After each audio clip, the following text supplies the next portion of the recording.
मैं हूं करामत मुगल और मेरे साथ हैं सईद बलोच साहब, सीनियर जर्नलिस्ट हैं, सुप्रीम कोर्ट कवर करते हैं।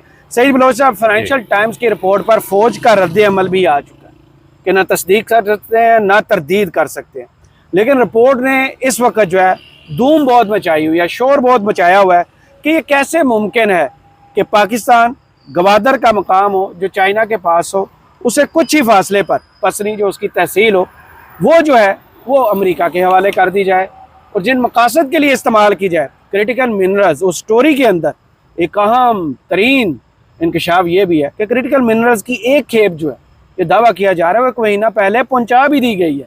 तो वो जो मिठाई वाला डब्बा ओवल ऑफिस में खोला गया था वो तो बहुत बाद में खोला गया है, इससे पहले चीज़ें पहुंच चुकी थी। दूसरी जानिब सुप्रीम कोर्ट के अंदर एक दरख्वास्त आई है, पेशावर से रिलीफ नहीं मिला था, अब रिलीफ के लिए उमर अयूब साहब और शिबली फराज साहब जो है सुप्रीम कोर्ट पहुंचे। देखते हैं उन दरख्वास्तों में क्या लिखा है। इसके अलावा सबसे अहम जो कल एक फंक्शन हुआ मरियम नवाज साहबा का वार कोर्स के शुरका से खिताब, उसकी रिकॉर्डिंग आज चलाई गई टीवी पर और मरियम नवाज को स्पॉटलाइट के जरिए फोकस किया गया। वार कोर्स के शुरका आप उनको बता रहे हैं, एक सूबाई हुकूमत की चीफ मिनिस्टर बता रही हैं कि वो कैसी सियासतदान है, उनके वालिद कैसे सियासतदान है, उनके चचा कैसे सियासतदान है। वार कोर्स के शुरका को पंजाब में टिक टाक की वीडियो से क्या लेना देना कि ये ट्रैक्टर मैं चला रही हूँ। डर था कि कहीं हेलीकॉप्टर के अंदर से मैं 10 अरब ना फेंक दूँ। ये क्या वार कोर्स के शुरका से ये खिताब बनता था? बहुत शुक्रिया करामत मुगल साहब। देखें, पहली बात तो यह है कि अमेरिका के हवाले से एक बहुत बड़ी खबर इस खित्ते के हवाले से, उसकी वजह यह है कि 2021 में साबिक वज़ीर-ए-आज़म इमरान खान साहब की हुकूमत गिराने का अमल कहाँ से शुरू हुआ था। जब मई जून 2021 में उस वक्त के CIA चीफ थे, डायरेक्टर थे विलियम बर्नर, जिन्होंने पाकिस्तान का दौरा किया था। वज़ीर-ए-आज़म इमरान खान साहब से मुलाकात की ख्वाहिश जाहिर की तो इमरान खान ने कहा कि आप मेरे स्टेटस के नहीं हैं, मुलाकात नहीं करूँगा, आप काउंटर पार्ट यानी कि जो DG/ISI बनता है या आर्मी चीफ बनता है, आप जाके उनसे मिले। तो ये पहली बार था पाकिस्तान की तारीख में कि CIA डायरेक्टर पाकिस्तान आए और उन्होंने वज़ीर-ए-आज़म से मुलाकात करने की ख्वाहिश का इजहार किया और वज़ीर-ए-आज़म ने आगे से मुलाकात करने से इनकार कर दिया, और ये कहकर के सफारती प्रोटोकॉल के मुताबिक आप मेरे स्टेटस के बराबर नहीं है, आप एक सरकारी मुलाजिम हैं और सरकारी मुलाजिम होते हुए आप एक चीफ एग्जीक्यूटिव के साथ आप मुलाकात नहीं कर सकते। तो यूँ उनकी मुलाकात रद्द कर दी गई। बाद में उन्होंने उस वक्त के आर्मी चीफ कमर जावेद बाजवा साहब से मुलाकात की थी। इस मुलाकात के तकरीबन 1-1.5 महीने के बाद 18 जून 2021 को न्यूयॉर्क टाइम्स के अंदर एक आर्टिकल छपा था। वो आर्टिकल फिर 14 या 15 अगस्त 2021 को अपडेट हुआ था। जून के उस आर्टिकल में न्यूयॉर्क टाइम्स की जानिब से ये दावा किया गया था कि वैसे तो वज़ीर-ए-आज़म इमरान खान और वज़ीर ख़ारिजा शाह महमूद कुरैशी अमेरिका को अड्डे देने में मुकम्मल तौर पर वो इनकारी हैं, किसी सूरत तैयार नहीं हो रहे, लेकिन पाकिस्तान की जानिब से इस बात का इंदिया दिया गया है कि अमेरिका को अड्डे दिए जा सकते हैं। अब हैरानी की बात यह है कि वज़ीर-ए-आज़म और वज़ीर ख़ारिजा के बारे में कैटेगोरिकली लिखा हुआ है कि वो तैयार नहीं है, जबकि फिर साथ आगे एक और पैरा में ये भी लिखा हुआ है, वो आज भी मैंने उनका आर्टिकल जो है ना वो संभाल के रखा हुआ है। तो आगे लिखा हुआ है कि पाकिस्तान तैयार है। पता नहीं अब फिर वो पाकिस्तान कौन था जो वज़ीर-ए-आज़म और वज़ीर ख़ारिजा के बावजूद तैयार था, क्योंकि आइन के मुताबिक, अगर आइन कानून के मुताबिक आप चलें तो चीफ एग्जीक्यूटिव ही दर हकीकत पाकिस्तान को उस वक्त रिप्रेजेंट कर रहा होता है। तो जो रियासत की रूह होती है उस वक्त वो मौजूदा हुकूमत होती है जो उस वक्त गवर्नेंस का इंतज़ाम उनके पास होता है। इस इंटरव्यू के तकरीबन 1 महीने के बाद जुलाई के महीने में इमरान खान साहब का वो शोरा आफाक इंटरव्यू आया था, जिसमें एंकर की जानिब से बाकायदा एक बार फिर सवाल किया गया कि अगर अमेरिका पाकिस्तान से फौजी अड्डे मांगे तो क्या आप अमेरिका को फौजी अड्डे देंगे? तो इमरान खान साहब ने सोचते हुए सिर्फ 2 जुमले कहे थे, एब्सोल्युटली नॉट। उसके बाद फिर अगस्त में न्यूयॉर्क टाइम्स का ये आर्टिकल दोबारा अपडेट हुआ था, और उसके बाद आप देखें सितंबर से तो फिर हमारे यहाँ कुछ ऐसे सहाफ़ी दोस्त भी थे जिनको बाकायदा ये पता चल चुका था कि इमरान खान साहब जाने वाले हैं, और इमरान खान साहब के जाने से पहले बगैर इंडिकेटर दिए उन यूट्यूबर्स ने अपनी लाइन तब्दील कर ली थी। मैं अभी नाम नहीं बताता उनका, कभी मिल के आए हैं ना, बताना क्यों? कभी ज़रूरत पड़ी तो फिर वो नाम बताएंगे कि ऐसे लोग मौजूद थे जिनको जुलाई, अगस्त, सितंबर 2021 में ये पता, अच्छा उस वक्त PDM के कहीं आपस में मेल मिलाप का, क्योंकि वो बिखर चुकी थी सारी पीपी अलग थी, पीडीएम से निकल चुकी थी, मौलाना साहब कहीं थे, नून लीग कहीं थी। तो उसके बाद फिर ये सारा प्रोसेस शुरू हुआ। तो वो जो अब ये जो सी पोर्ट वाली बात है ना, ये वहाँ से चीज़ें जुड़ती हुई नज़र आती है। और उस वक्त 6 जून 2021 को उस वक्त के जो अमरीकी कौमी सलामती के मुशीर थे जैक सुलिवान, उनसे एक प्रेस कॉन्फ्रेंस में एक सहाफ़ी ने सवाल किया कि क्या अमेरिका पाकिस्तान से किसी किस्म का कोई फ़ौजी अड्डा या कोई बेसिस वगैरह पाकिस्तान के अंदर लेने की ख्वाहिश रखता है। तो उस पर जैक सुलिवान की जानिब से भी ये कहा गया था, ये अड्डे लेने के हवाले से और बातचीत के हवाले से, वो भी 7 जून 2021 की। और उसके बाद फिर वो न्यूयॉर्क टाइम्स वाला आर्टिकल पब्लिश हुआ जो मैंने आपको बताया। तो अब देखें कि तकरीबन 4-4.25 साल के बाद ये अपडेट सामने आई है। और अभी चंद दिन पहले, चंद हफ्ते पहले, आपको पता है तकरीबन कोई 10 दिन पहले अमेरिका की जानिब से, अमेरिकी सदर डोनाल्ड ट्रंप की जानिब से इस ख्वाहिश का इजहार किया गया था कि अमेरिका अफगान तालिबान हुकूमत से बगराम एयर बेस का कंट्रोल दोबारा चाहता है। उस पर अफगानिस्तान की वजारत दिफा की जानिब से भी रद्द अमल दिया गया, वजारत खारजा बल्कि वजीर खारजा की जानिब से रद्द अमल दिया गया और कहा गया कि अमेरिका को बगराम एयर बेस तो दूर की बात है, अफगानिस्तान का 1 इंच भी ज़मीन जो है वो अमेरिका के हवाले नहीं की जाएगी। उसके बाद खामोशी। खामोशी, बिल्कुल जैसे वो किसी ज़माने में पाकटेल टैंगो की आती थी ना कि इससे सस्ती सिर्फ खामोशी, तो यहाँ पर भी बिल्कुल खामोशी, सपाट ऐसे सन्नाटा। और उसके बाद मुझे नहीं लगता कि कहीं डोनाल्ड ट्रंप साहब ने दोबारा किसी ऐसी ख्वाहिश का इजहार किया हो कि भाई हम लेंगे, ज़ोर ज़बरदस्ती से लेंगे तुम्हारी ऐसी की तैसी। बिल्कुल खामोशी। अब अचानक ये डेवलपमेंट होना पाकिस्तान की जानिब से, मैं समझता हूँ कि ये बहुत बड़ी डेवलपमेंट है। और एक ऐसे वक्त में फाइनेंशियल टाइम्स के मुताबिक, मैं बल्कि वो जो एक ख़बर है हम उसको प्रॉपर उसको वो पढ़ देते हैं ताकि हमारे नाजरीन को भी वो चीज़ समझ आए कि उनकी जानिब से असल में कहा क्या गया है। फाइनेंशियल टाइम्स ये कहती है कि पाकिस्तानी फ़ौज के सरबराह फील्ड मार्शल आसिम मुनीर के मुशीरों ने अमरीकी हुकाम से बहरे अरब के किनारे एक बंदरगाह तामीर और चलाने की पेशकश की है। और ये मनसूबा अमरीकी सरमायाकारों के जरिए बलूचिस्तान के ज़िला गवादर के कस्बा जो तहसील है पसनी में एक टर्मिनल की तामीर और उसके ज़रिए पाकिस्तान के कीमती मादनी वसाइल तक रसाई हासिल करने से मुतल्लिक है। पसनी एक साहिली शहर है जो अफगानिस्तान और ईरान की सरहद के करीब है। ये पेशरफ्त उस वक्त सामने आई जब फील्ड मार्शल आसिम मुनीर और वज़ीर आज़म शहबाज शरीफ ने गुज़श्ता माह सितंबर में व्हाइट हाउस में अमरीकी सदर डोनाल्ड ट्रंप से मुलाकात की थी। उस मुलाकात में वज़ीर आज़म शहबाज शरीफ ने ज़राअत, टेक्नोलॉजी, कानूनी और तवानाई के शोबों में अमरीकी सरमायाकारी की ख्वाहिश जाहिर की थी। रिपोर्ट के मुताबिक ये पेशकश कुछ अमरीकी हुकाम से इब्तदाई तौर पर शेयर की गई थी और व्हाइट हाउस में सदर ट्रंप से मुलाकात से कबल फील्ड मार्शल आसिम मुनीर को पेश की गई। मंसूबे में अमरीकी फौजी अड्डों के इस्तेमाल को खारिज अज़ इम्कान करार दिया गया है और इसकी बजाय बंदरगाह को मादनी वसाइल से माला माल करने और मगरबी सूबों से जोड़ने के लिए रेल नेटवर्क की तरक्याती फंडिंग हासिल करने का हदफ रखा गया है। अमरीकी महकमा खारजा, व्हाइट हाउस और पाकिस्तान की वजारत खारजा और फौज की जानिब से रद्द अमल हासिल करने की कोशिश की गई, लेकिन फौरी तौर पर कोई राबता नहीं हो सका और ना ही कोई उनसे रद्द अमल हासिल हुआ है।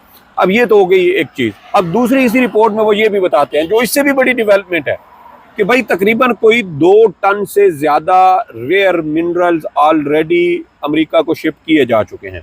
शायद वो जैसे कहते हैं ना कि सैंपल के तौर पे चीज़ें भिजवाएं, अमरीकियों को देखें कि ये किस हिसाब किताब की हैं, हमारे फ़ायदे की हैं नहीं हैं।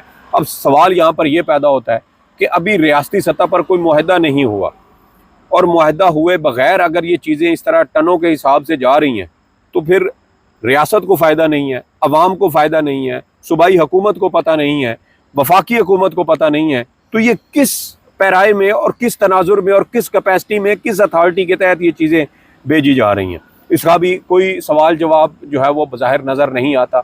और दूसरी इसमें आप देखें कि ये भी एक मुमकिन है कि आपको पता है PTI के दौर में गालबन 2019-20 में जो गवादर का जो साहिली समंदर बनता है उसमें एक कैकड़ा 1 के नाम से एक मंसूबा सामने आया था वज़ीर आज़म कराची के पास। अच्छा, तो उस वक्त वज़ीर आज़म इमरान खान साहब की जानिब से कौम को एक खुशखबरी सुनाई गई थी, एक ट्वीट किया गया था और कहा गया था कि अगले 2-3 रोज़ में कौम को एक बहुत बड़ी खुशखबरी मिलने वाली है। और फिर अचानक उस पूरे मंसूबे को ठप कर दिया गया, कोई अपडेट नहीं है। उस वक्त तो ये भी हमें कुछ थ्योरीज सामने आई थी कि वहाँ से शायद ईरान से भी ज़्यादा तेल के ज़खायर दरियाफ्त हुए हैं, लेकिन उन ज़खायर के ऊपर हमले का ख़तरा है, जिसकी वजह से उसकी सिक्योरिटी पाक नेवी के हवाले कर दी गई और हर चीज़ बंद कर दी गई है। मुमकिन है कि अब ये अगर अमेरिका को ये बंदरगाह दी जाती है तो समंदर के इलाके में हो सकता है कि जो ऑयल एक्सप्लोर करने वाले प्रोजेक्ट होते हैं, मुमकिन है वो भी इसी के तहत दिए जाए, ताकि अमेरिकी कंपनियां आएँ, वो एक्सप्लोर करें और उससे पाकिस्तान के अंदर जो तेल की समंदर या साहिल के समंदर और साहिल के नज़दीक अगर कुछ ज़खायर नीचे ज़ेरे समंदर मौजूद हैं तो वो निकाले जा सके। दुनिया भर में बहुत सारे ऐसे मंसूबे चल रहे हैं जहाँ गहरे समंदरों के अंदर से तेल निकाला जा रहा है। तो देखते हैं कि अभी इसके ऊपर मज़ीद क्या पेशरफ्त होती है, लेकिन फौरी तौर पर आपको पता है, आपसे थोड़ी देर पहले DGISPR की जानिब से कुछ सहाफ़ी और एंकर हजरात से एक मुलाकात की गई है और उस मुलाकात में उनसे ये सवाल पूछा गया है और उस सवाल के जवाब में उनकी जानिब से कहा गया है कि हम इस खबर की ना तो तरदीद कर सकते हैं ना तस्दीक कर सकते हैं। मेरे ख्याल में जब आप किसी चीज़ की तस्दीक या तरदीद ना करें तो दर हकीकत आप उसकी तस्दीक ही कर रहे होते हैं। वो वैसे नो भी कमेंट्स का मतलब ये थोड़ी होता है। देखिए, नो कमेंट्स करने का यही मतलब है कि इदारे की अभी पोजीशन क्या है वो उन्होंने वाज़ेह नहीं की, इसका सिंपल सा मतलब। देखिए, हो सकता है चले हम ये भी एक एंगल ले सकते हैं, लेकिन हमने तो इस पर क्या पोजीशन लेनी है, क्या रद्द-ए-अमल देना है, वो डिसाइड होगा। देखिए दोनों चीजें हो सकती हैं। देखिए ये चीज़ें, अच्छा एक और बात मज़े की यहाँ पर ये भी है ना कि आप जब ये चीज़ें अमरीकी हुकाम के सामने रख रहे हैं तो मेरे ख्याल में शायद उसी वक्त ये पॉलिसी डिसाइड हो जाती है कि हमने आगे इस चीज़ को मीडिया के अंदर कैसे लेकर चलना। चले हम एक मार्जिन रख लेते हैं कि शायद वाकई वो इदारा जाती सतह पर अभी वो पॉलिसी नहीं बनी कि मीडिया के अंदर इस चीज़ को कैसे टैकल करना है। लेकिन एक बड़ी अजीब बात यह है कि पाकिस्तान से एक दाइश के सीनियर बंदा पकड़ा गया, उसका ऐलान 5 मार्च को अमरीकी सदर डोनाल्ड ट्रंप करते हैं। पाकिस्तान के मिनरल मुआहदे हो रहे हैं, इस बारे में भी पता हमें अमेरिका से चलता है। पाकिस्तान अमेरिका को पोर्ट देने के लिए ऑफ़र कर चुका है, इस बारे में भी खबर हमें गैर मुल्की मीडिया से चलता है। पाकिस्तान इसराइल को तस्लीम करने के हवाले से कोई बहुत बड़ी पेशरफ्त करने वाला है, इस बारे में भी पता हमें बाहर से चलता है, यहाँ से हमें कोई चीज़ पता नहीं चलती। तो मेरे ख्याल में हमारी हुकूमत को ये चाहिए कि वो अपनी आवाम को एतमाद में ले, पार्लियामेंट को एतमाद में ले। पार्लियामेंट और आवाम को आप एतमाद में लेंगे, फिर आप मिनरल्स के सौदे करें, आप बंदरगाहों के करें या आप और कोई दिफाई मुआहदे करें, ये सारी चीज़ें उसके बाद मुमकिन हो सकती हैं। और इसमें कोई ऐसी चीज़ें छुपाने की नहीं है। दुनिया में बहुत बड़े बड़े प्रोजेक्ट जो हैं उसमें कंपनियां, गैर मुल्की कंपनियों को दावत दी जाती है, सरमायाकारी करवाई जाती है, मंसूबे तैयार होते हैं, लोकल सतह पर भी फ़ायदा होता है, कंपनियों को भी फ़ायदा होता है, मुख्तलिफ ममालिक के दरमियान ताल्लुकात भी उससे बेहतर होते हैं। लेकिन उसमें बात करने का मकसद ये है कि आप आवाम को इंगेज करें, आप इसमें पार्लियामेंट को इंगेज करें, अरकान पार्लियामेंट को। अभी देखें इसराइल वाले मामले पर पार्लियामेंट वाले गुंगलू बन के बैठे हैं, न किसी को पता है, न कोई जवाब दे रहा है, और सारे मामले जो हैं वो हवा में होते जा रहे हैं। और वहाँ से अमरीकी सदर की जानिब से गुज़श्ता रोज़ बताया गया, भाईजान हमारे पास तो आ गए, ये सारे दस्तखत भी करके गए हुए हैं। उसमें कहाँ है कि इसराइल को तस्लीम किया जाए, आप बता दें। किसको? उस मुआहदे के अंदर कहाँ है इसराइल को? सर ये तो टू नेशन और अमन की बात। सर ये तो देखें, इब्तदाई मुआहदे में तो फिर ये भी कहा गया कि 2 रियासती हल होगा, तो उस मुआहदे के अंदर तो 2 रियासती हल भी नहीं है, जिसकी बात पाकिस्तान अब बात कर रहा है। तो मुबम चीज़ें हैं। मैं यही कह रहा हूँ कि आप पार्लियामेंट के फोरम पे ये सारी चीज़ें लेके आएँ, डिबेट करें और मसाइल को हल करें, बजाय इसके कि आप वो गुत्थियाँ उलझाते जाएँ और फिर वो बाद में आपसे गिरा खुल ही ना रही। दूसरा बताएं कि कौन सा ऐसा पाकिस्तान में हेलीकॉप्टर है जिसमें मरियम नवाज 10 अरब लोड भी कर सकती हैं, और फिर डर ये है कि वो फेंक भी देंगी। देखिए मेरे ख्याल 10 अरब और मरियम फेंक देंगे। मेरे ख्याल में बाप बेटी के शौक दोनों के एक जैसे हैं, सिर्फ ये है कि थोड़ा सा उसमें रद्दोबदल है। नवाज शरीफ साहब के भी शौक ये थे कि वो जहाज़ के ज़रिए, उनके बारे में है कि उन्होंने लाहौर शहर के ऊपर अपनी उस वक्त की सियासी मुखालिफ बेनज़ीर और उनकी बहन की जली नंगी तस्वीरें फेंकवाई थी, और मैडम चीफ मिनिस्टर की जो ख्वाहिश है वो भी हेलीकॉप्टर के ज़रिए ऊपर से नोट फेंकने की है। अच्छा, मज़े की बात यह है कि अब आप जा रही हैं एक national security and war course के इवेंट के ऊपर, और इसमें भी जो एक और हमें अहम चीज़ पता चली कि भाई ये कल रिकॉर्ड किया गया था, कल का इवेंट था, आज वो कांट छांट करके, कोई कट कुट करके, मैडम ने पता नहीं कोई बलल्ली ना मार दी हो उसमें, वो सारी चीज़ें देखने के बाद, जायज़ा लेने के बाद, आज वो उसकी मंजूरी के बाद वो रिलीज़ किया गया है। और इसमें देखें बिल्कुल गैर मुतलका, गैर ज़रूरी, और भाई दिफा के कोर्स के हवाले से या उसके मुतलका लोग बैठे हुए हैं, आप उनको अपनी टिकटॉक वीडियोस दिखा रही हैं, ट्रैक्टर मैं चला रही हूँ, और भाई जो देख रहे हैं उनको भी पता है कि आप ये चला रही होंगी। दूसरी बात यह है कि आप 10 अरब रुपए, वो देखें ना कि पूरी हुकूमत कैसे बनावटी और क्या कहते हैं उसको, कि खोखलेपन का शिकार है कि एक चीफ सेक्रेटरी चीफ सेक्रेटरी बैठ के वजीर आला की चापलूसी कर रहा है और उसको कह रहा है मैडम मुझे तो कब जैसे आप काम करते हैं मुझे तो यूं लगता है किसी दिन आप हेलीकॉप्टर से 10 अरब रुपए ना लोगों के लोड कैसे करेंगे, अभी तक सवाल ही है। देखिए वो अगर 1 अरब 10 अरब फेंकने की पोजीशन में आ चुकी हैं तो वो लोड भी कर लेंगी।